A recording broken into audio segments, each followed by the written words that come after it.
Saludo primero al doctor Jesús López Almejo, tu profe de Relaciones Internacionales, tu profe de RI, quien seguramente tendrá mucho que opinar y ayudarnos a desmenuzar esto del hermano mayor, y no necesariamente por la edad, sino de México para Latinoamérica, este apoyo. Profe, te saludo con mucho gusto, ¿cómo te va?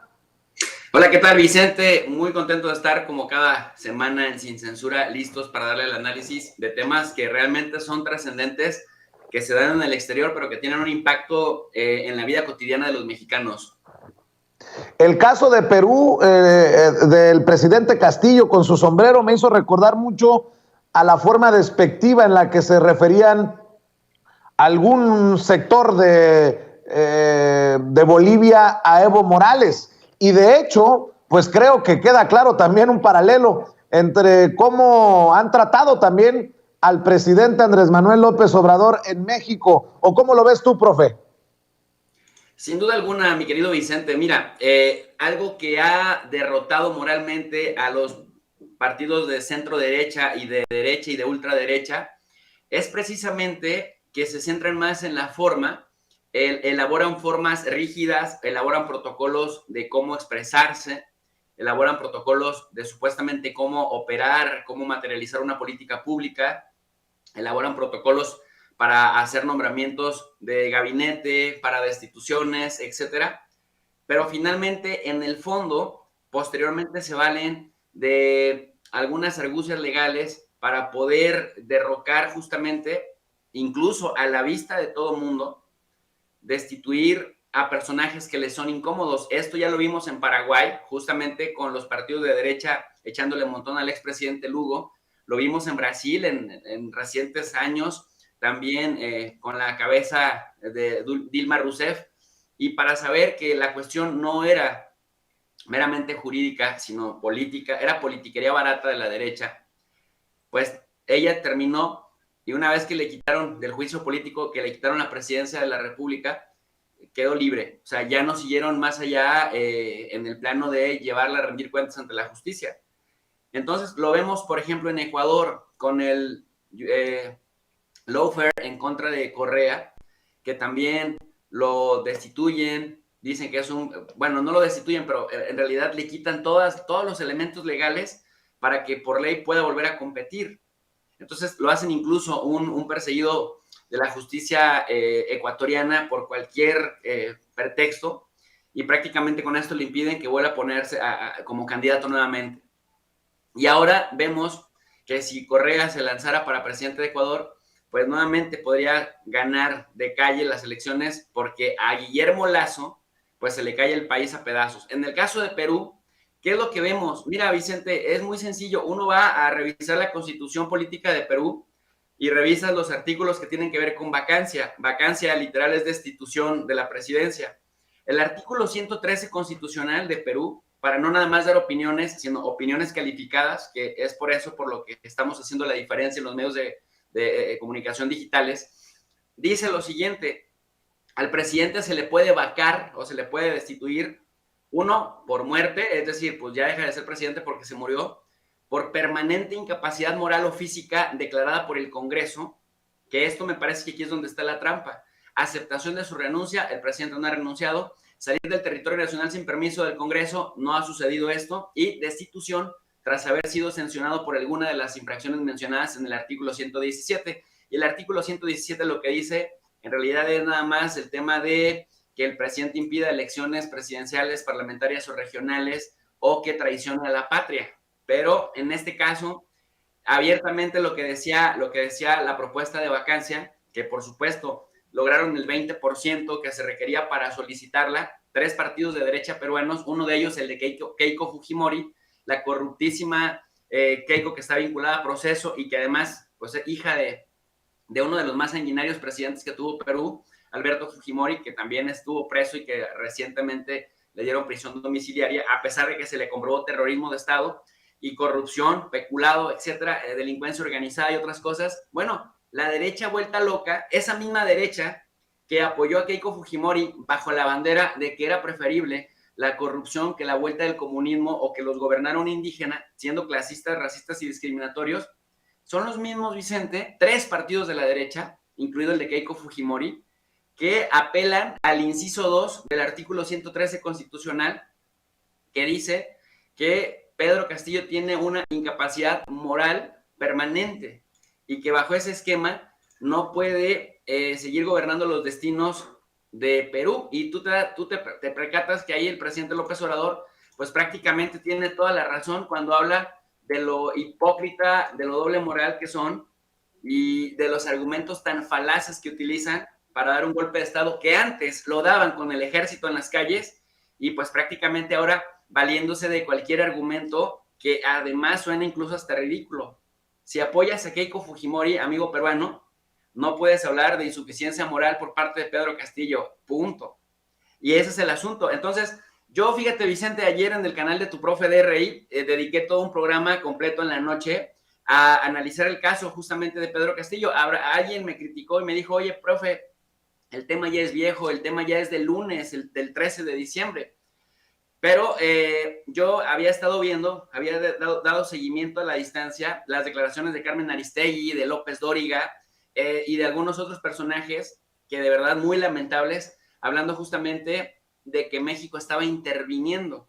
Y yo le decía a mi audiencia, no está interviniendo. Así como hay un principio de no intervención, hay otro que se llama autodeterminación de los pueblos y hay otro, y ese es el importante, cooperación internacional para el desarrollo, además de la promoción de los derechos humanos, que también está en la fracción 10 del artículo 89 de la Constitución Política de los Estados Unidos Mexicanos. Y hoy el presidente López Obrador, dicen que cuando no estás de acuerdo con alguien, le dejes las cosas al tiempo.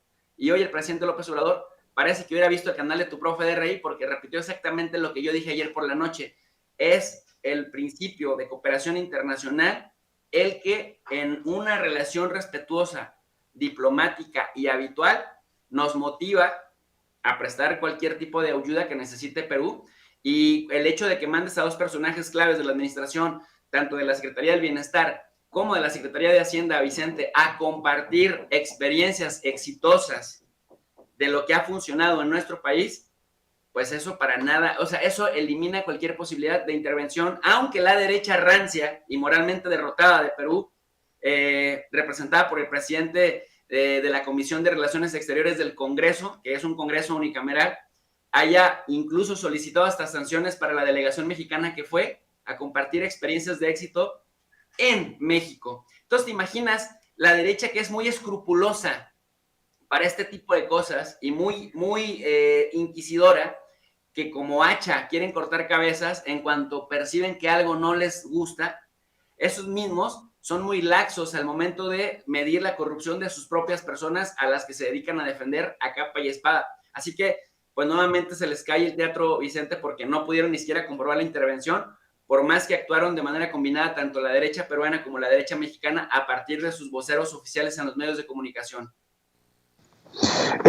Profe, se me viene a la mente cuando hablas de derecha rancia, todos estos dichos de Hitler, de el 68, del golpe de Estado. Por cierto, si me permites preguntarte tu opinión, déjame proyectar el audio de parte de la conversación que sostuvieron Sergio Aguayo, el académico Sergio Aguayo, que casi dice que Andrés Manuel es Andrés Manuel Díaz Ordaz, al comparar el conflicto del CIDE con lo ocurrido en el 68.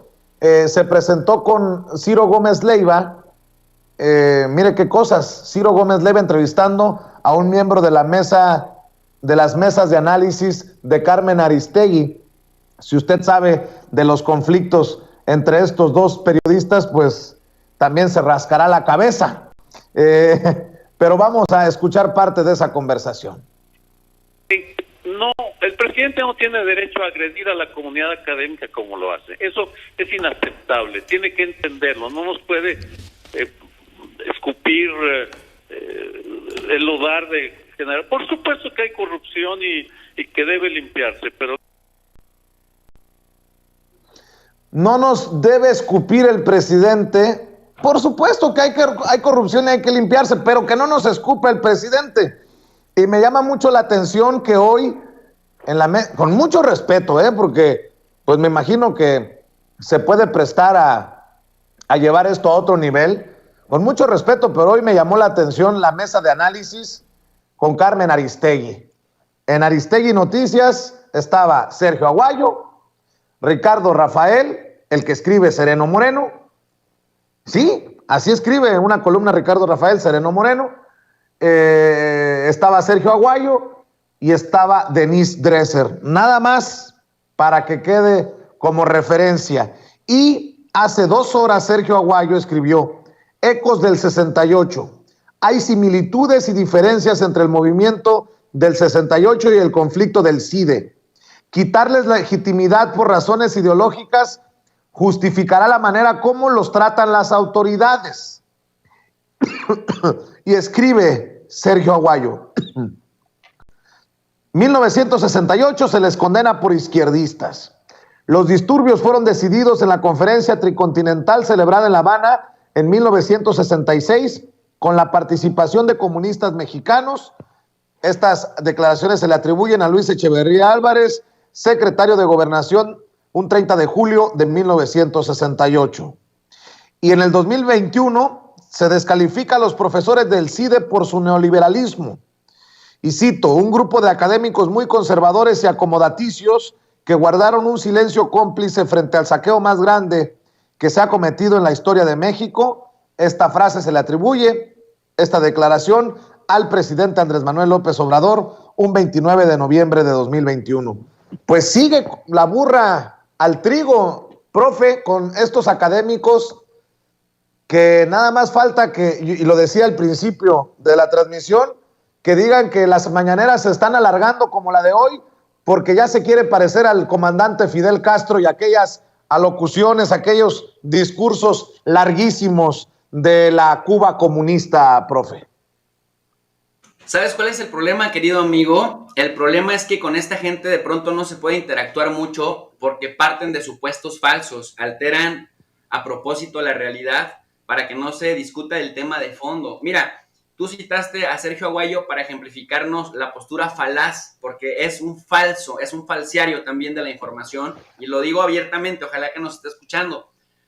Tú no puedes entrar a un debate, es decir, la obligación de un investigador de las ciencias sociales es muy parecida a esta analogía que te voy a compartir. Es como si tú fueras al cine a ver una película, la película indistintamente de la historia que tenga, no la vas a poder parar aunque le pongas pause y después le vuelvas a dar play, no la vas a poder cambiar. O sea, tú la paras, pero aunque la pares y le des play de nuevo, no le vas a poder cambiar el giro de la historia. El curso de los hechos, ahí está.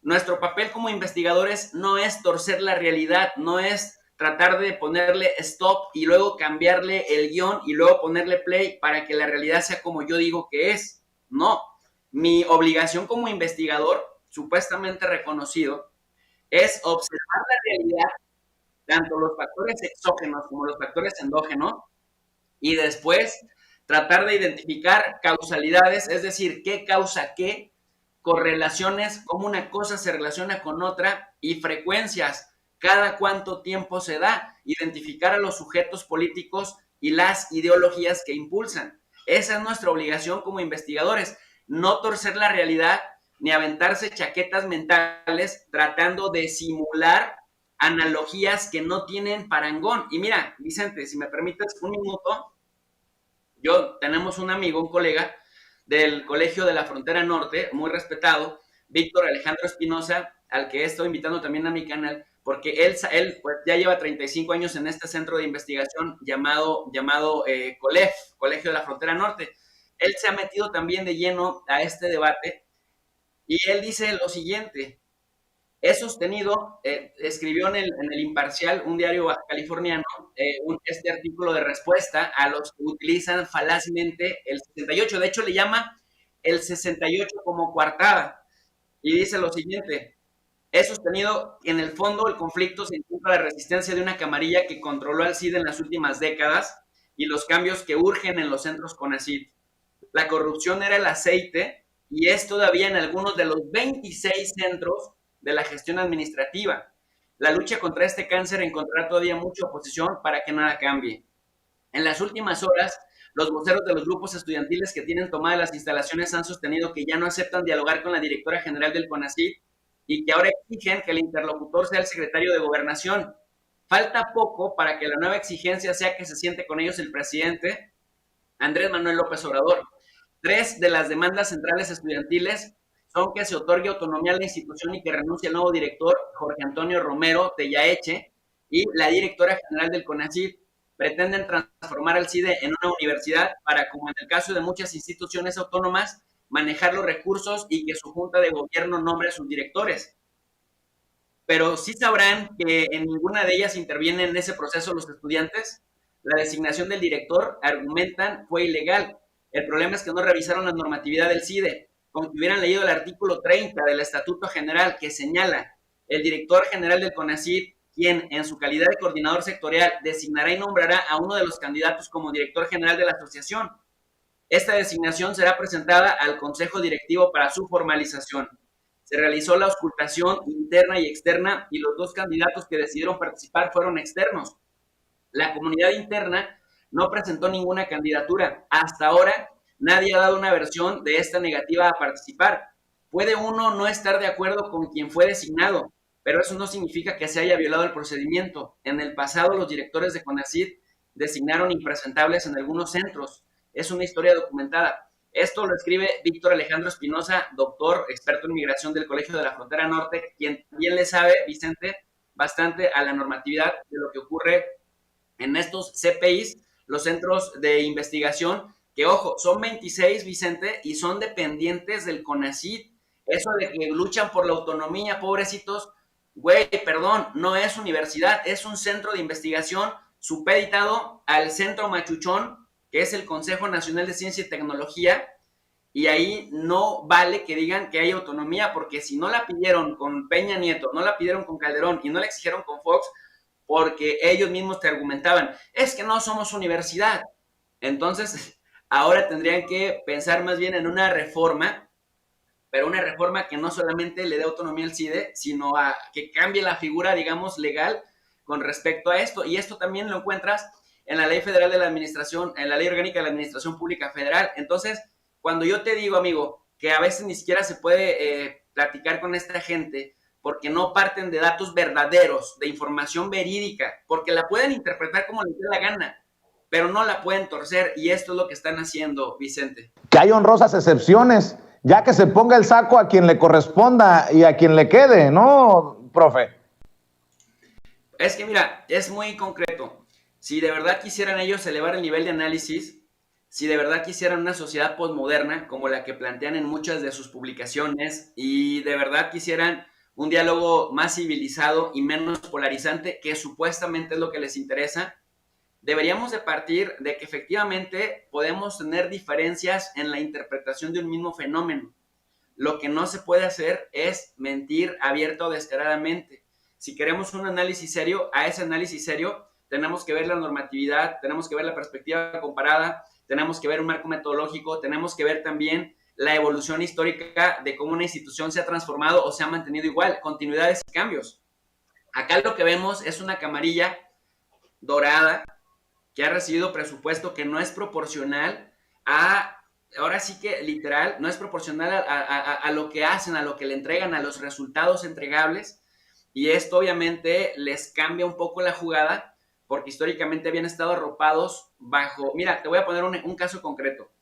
Si hoy el CIDE abriera una convocatoria para una plaza de tiempo completo, te exigirían por lo menos un doctorado, te exigirían que fueras miembro del Sistema Nacional de Investigadores y quizá hasta un par de idiomas y tal vez un postdoctorado.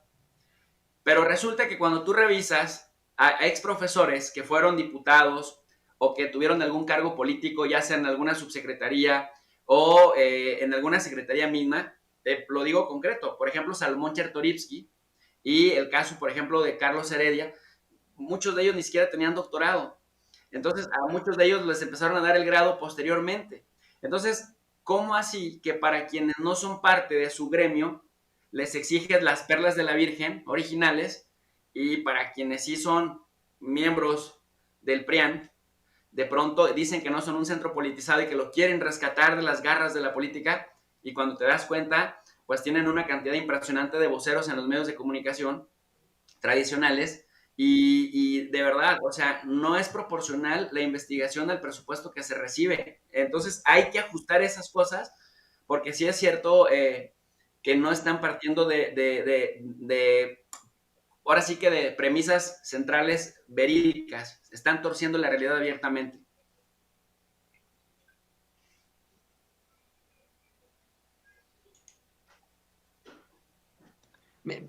Querido Jesús López Almejo, te habla Toño Ruiz, con mucho gusto. Nos parece que perdimos desafortunadamente a Vicente Serrano y le quiero preguntar a mi equipo si ya podemos, a partir de este momento, teniendo a Jesús López Almejo, al profe Jesús López Almejo, comenzar la mesa de análisis junto con Jesús Lemus. ¿Ya tenemos también en línea a Jesús Lemus? No.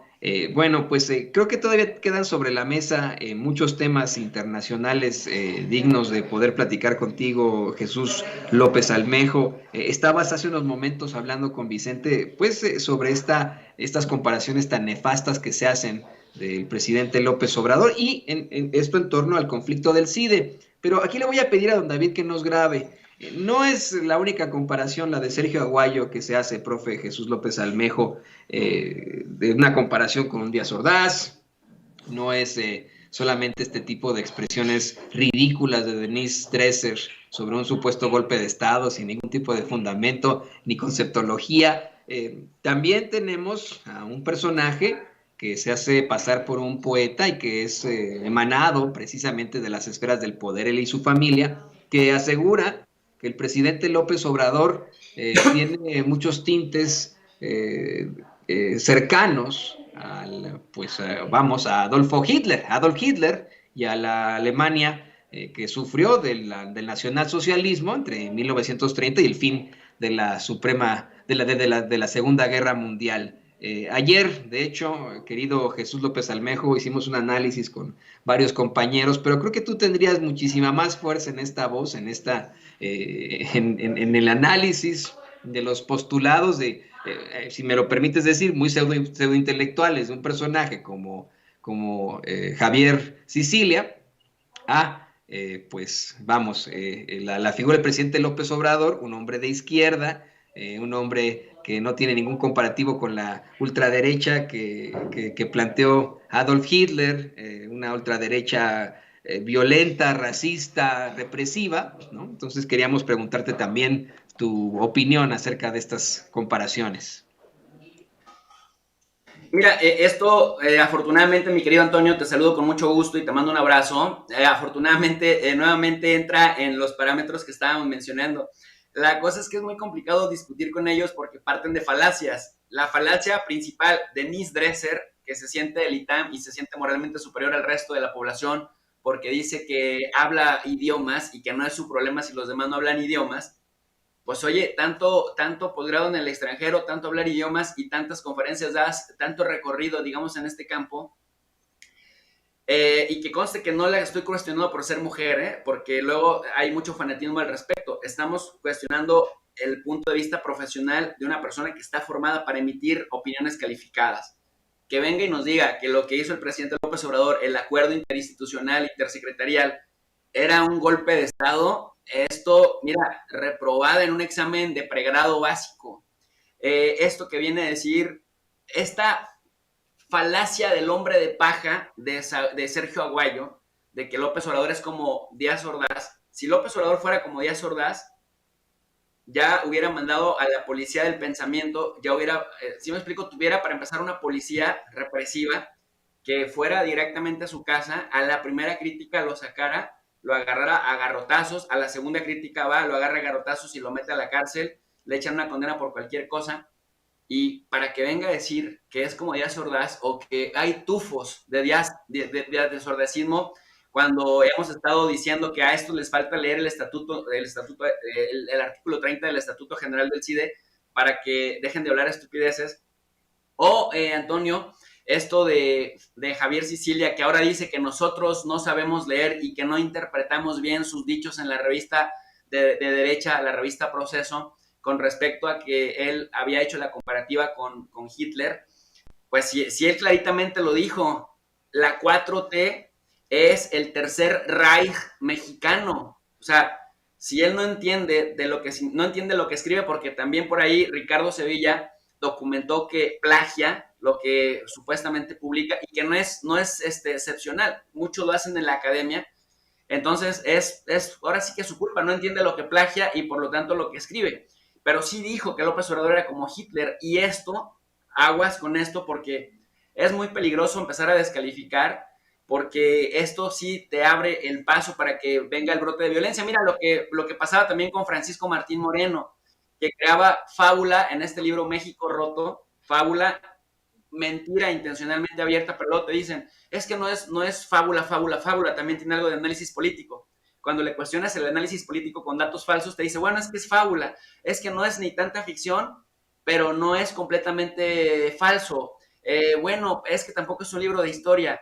No, ahí sí les recupero las palabras de Sabina Berman, es un juguete en manos de los odiadores, que pueden ser unos 300,000 que compran el libro, pero es muy poco pueblo para tanto México. Entonces, están enojados porque no encuentran la manera de descarrilar el proyecto de López Obrador, pero siempre lo más curioso es que siempre hablan de la preocupación que sienten porque se pueda poner en riesgo la democracia. Y Antonio, ahora que mencionabas a Hitler y ahora que mencionamos este tema de la supuesta preocupación de los de la derecha por la democracia en México y en el mundo, no hemos visto, pero para nada, una sola crítica de ninguna voz mediática importante que critiquen cómo el Estado de Israel ha convertido a la Franja de Gaza en la prisión más grande del mundo a cielo abierto. Acaba de finalizar apenas el muro del apartheid. Apartheid significa separación de una supuesta seguridad con la más alta tecnología, Antonio, 65 kilómetros de largo, encierra a 2 millones de palestinos en la Franja de Gaza. Tiene un muro subterráneo con sensores, vallas sobre suelo, barrera naval, radares, salas de mando, mide más de 6 metros de altura y en el mar detecta infiltraciones, cuenta con armas de control remoto. Repito, encierra al aire libre a más de 2 millones de palestinos. Israel controla la comida que entra a la Franja de Gaza, el mar, el espacio aéreo.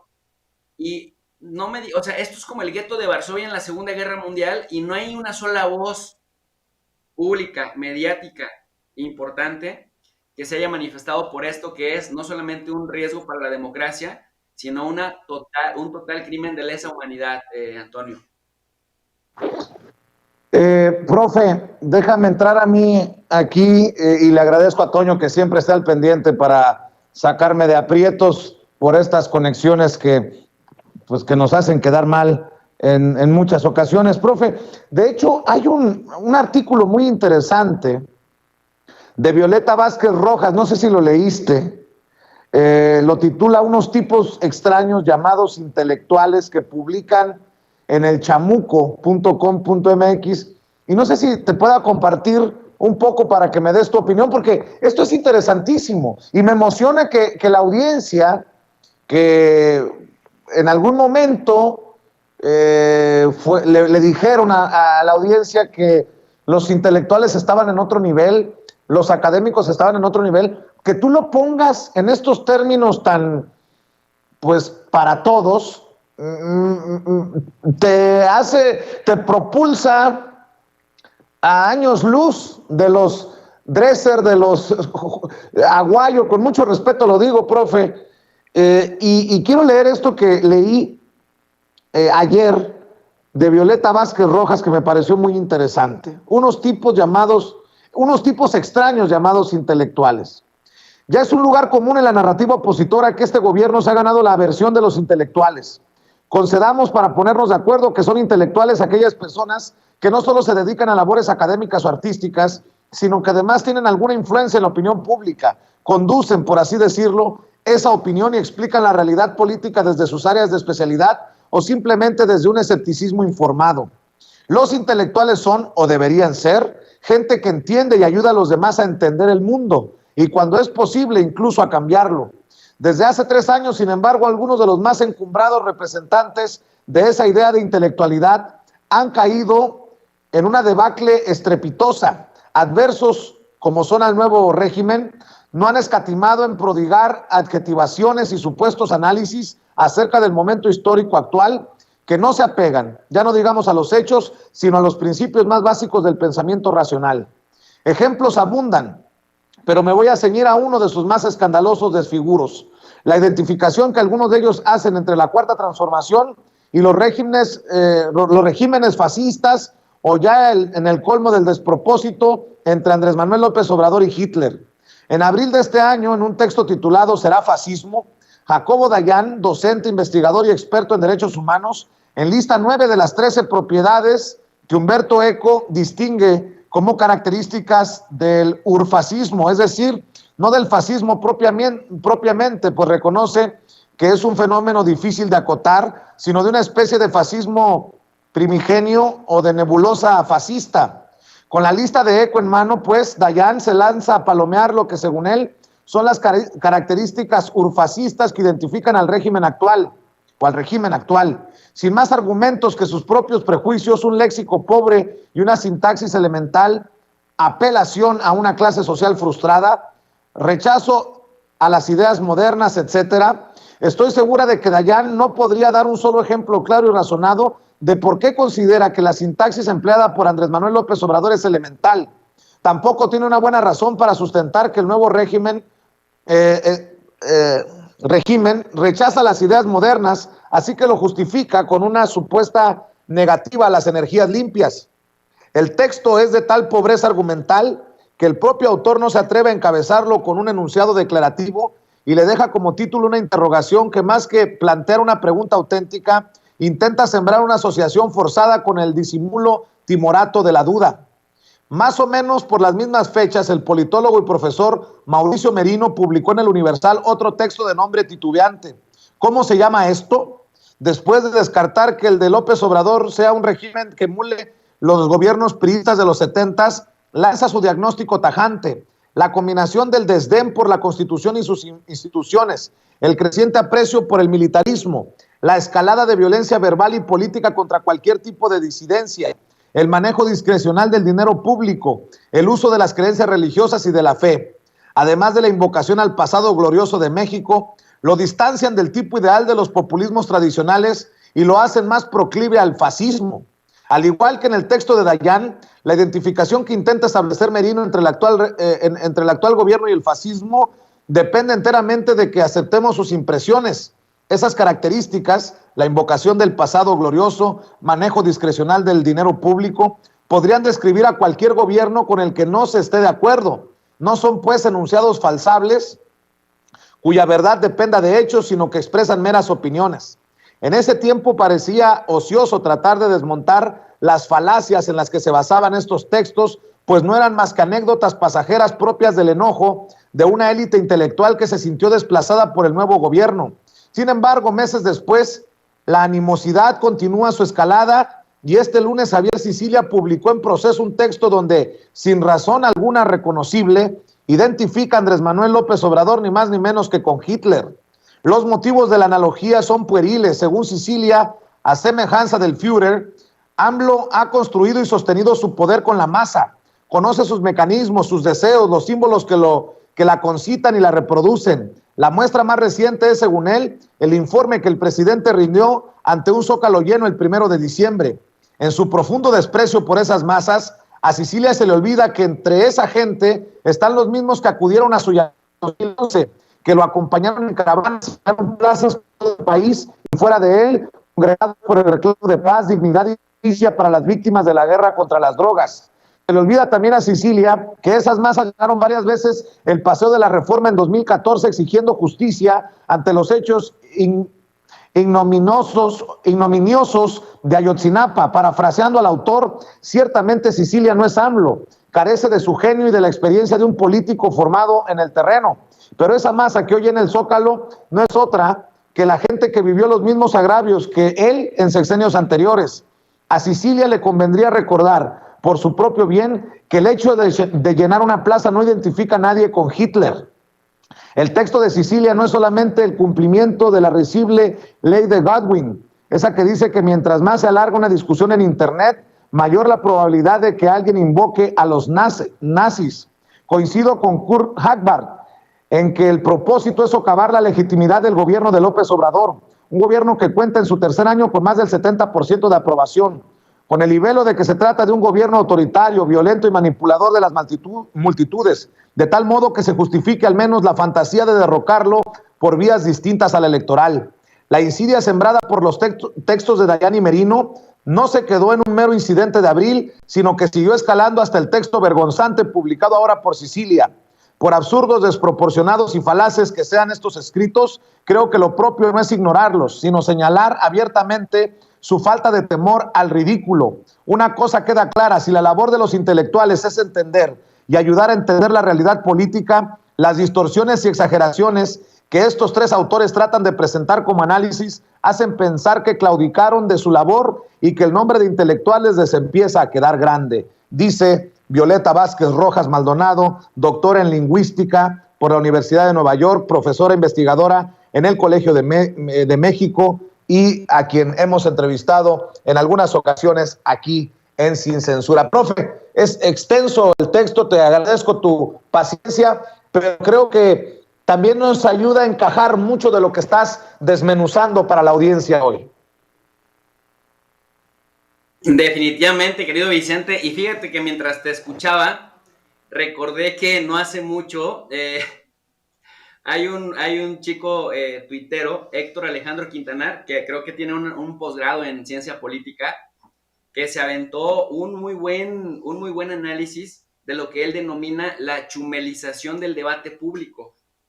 En esa chumelización del debate público, la crítica de Quintanar es justamente cómo de pronto navegan con bandera de buena ondita, cómo navegan con bandera de... Es más, si me lo permites, me puedo tomar 2 minutos y te leo los 10 puntos de la chumelización del debate público, que ahora estamos viendo la chumelización del debate en la academia.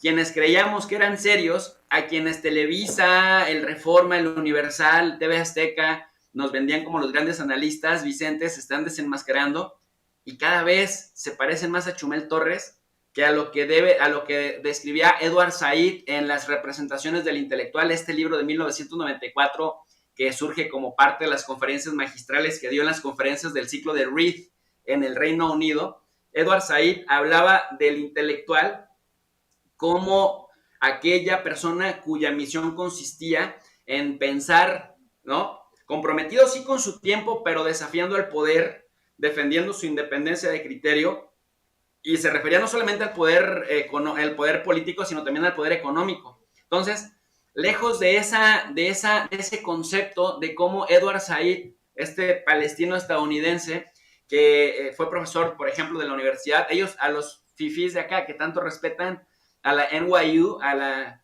Universidad de Nueva York, pues decirles que Edward Said, que fue profesor de literatura, consideraba que los intelectuales no tendrían que tener compromisos con el poder, ni poder empresarial, ni poder económico, ni con el poder religioso, y tampoco con el poder político. Y lo que acá vemos es que nuestros intelectuales son lo que decía Edward Said en esta obra, de los dioses que siempre defraudan. Los dioses que defraudan son justamente estos que son más chumeles en la academia que intelectuales en la academia. Y entonces decía Héctor Alejandro Quintanar, le doy todo el crédito porque la verdad morí de risa, dice, punto número 1, ponderarás siempre lo que crees por encima de lo que sabes. Primero va tu ideología que la ciencia. Demuéstrale al mundo que es un gran mérito que lleves tantos años de tu vida acumulando ignorancia. Punto número 2, todas las opiniones tienen el mismo valor. En el debate público, tu bravata malinformada puede tener el mismo peso que la opinión mesurada de un especialista. Y aquí me remito a pensar en Lili Telles desafiando al doctor Hugo López-Gatell y creyendo que sabe más que él, por ejemplo. El punto número 3 para convertirte en un chumel en el debate público es, recuerda, si tú espetas distorsiones y falacias, espectoras prejuicios discriminadores y lanzas invectivas majaderas, ahí es libertad de expresión. Ojo, si alguien te desmiente, replica y defiéndete. Procura rodar como lombriz alada, revolcarte cual poseso endemoniado en el suelo y proferir aladieros llorones de Neymar cuando invoques la segunda parte de este postulado. Punto número 4. Siempre concentra tu sevicia disfrazada de críticas y mofas en contra de las víctimas, nunca de los victimarios. Punto número 5. Para convertirte en un buen chumel de la política, ten presente que en la actualidad la razón no está en los argumentos, ni en la deducción lógica, ni en la documentación rigurosa, ni en la memoria sustentada. Hoy la razón está en la repetición, la repetición, la repetición, la repetición. Aeropuerto, Cacas, Castro, Chávez, Maduro, aeropuerto, Cacas, Chávez, Maduro. Lee este postulado 200 veces o haz que alguien te lo recite en voz alta hasta que te lo grabes, lo que ocurra primero. Punto número 6. Cuando alguien te desmienta o te corrija, apela al postulado 3 y simultáneamente enfatiza con firmeza que tú solo eres humorista, que tú no eres experto, pero que das tu opinión porque es la democracia. Punto número 7. Disfraza tu estancamiento mental y deshonestidad intelectual de una prolongada juventud. Punto número 8. Así como una peluca verde y maquillaje de payaso conforman una patente de corso para actuar como un mamarracho misógino con toda impunidad, tú puedes escudar tu necrosis ideológica y tus excrescencias discriminadoras y revictimizantes en que son humor negro, paps. 9. Ostenta con altivez el hecho de estar en boca de todos, así sea por malas razones. Eso de ser persona ejemplar está sobrevalorado. ¿Por qué no explotar tu ignorancia en vez de que ella te explote a ti? En esta vida es preferible ser detestable antes de ser invisible, rey. Punto número 10. En resumen, se trata de no avergonzarte de tu ignorancia, sino estar orgulloso de ella. Suple las ideas por granizos anti-ilustrados y llama rebeldía a tu contracultura reaccionaria. La permanente huelga neuronal que padeces no debe ser límite para triunfar en la vida. Listo. Si sigues estos 10 pasos, habrás entrado en la dinámica de la chumelización del debate público, Vicente.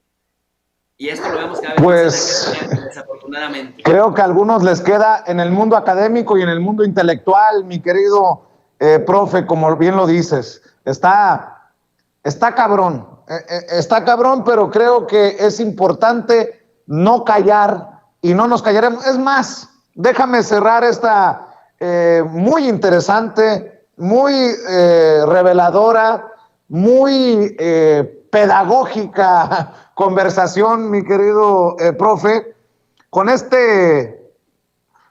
caricatura de José Hernández, uno de los mejores moneros de México. Besos y analogías. Vemos a Javier Sicilia dándole un beso a Adolfo Hitler. Tú sí fuiste un genio. Qué fuerte, profe, para cerrar. Pues mira, Vicente, ¿qué te puedo decir? El poeta plagiario Besucón terminó ahogado en su propia ira. Y la verdad es que es muy lamentable porque, te digo, los medios de comunicación tradicionales nos vendieron a estos personajes como ejemplares, como los eficientes, como los analistas, como los grandes próceres de la libertad, de la sociedad civil organizada. Y nos damos cuenta que es como dice López Obrador, hoy lo dijo en la mañanera, por decir lo menos, son unos farsantes. Farsantes son aquellos que hacen de la falacia la regla y no la excepción. Así que, pues sí, desafortunadamente nos encontramos en la chumelización del debate público que ya trastocó los medios, trastocó la academia, y ojalá que con estos ejercicios como el que estamos haciendo contigo, libres como el viento y sin censura, podamos lograr un contrapeso digital, porque nuestra gente que se encontraba en orfandad intelectual y en orfandad académica está ávida de conocimiento, y ojalá que encuentre en nosotros esa alternativa, querido Vicente.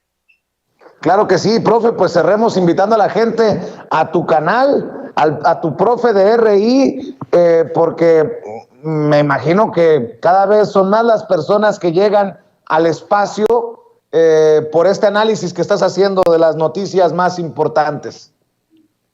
Gracias a Dios, y también gracias a personas como tú, Vicente, que le han apostado también por ayudar a difundir la existencia de espacios como este, porque siempre lo digo, somos el espacio que mucha gente necesita, pero que todavía no sabe que existimos. Por eso les agradecemos a las personas cuando vienen, se suscriben y nos ayudan a compartir la información que estamos ahí generando, el contenido que estamos generando, porque realmente tenemos ganas, tenemos el deseo de llegar a más personas con contenidos educativos, porque estamos seguros que en la educación se encuentra la raíz de la verdadera transformación de mediano y largo plazo. Entonces, en el canal de tu profe de RI, de Relaciones Internacionales, al que invitamos a toda la audiencia, tratamos eso, de generar un pensamiento crítico, como dice Toñito acertadamente, de trabajar con honestidad intelectual, y también, Vicente, de que el único requisito para aprender, sea tener ganas de aprender. Siempre les regalamos una lectura al final de cada video.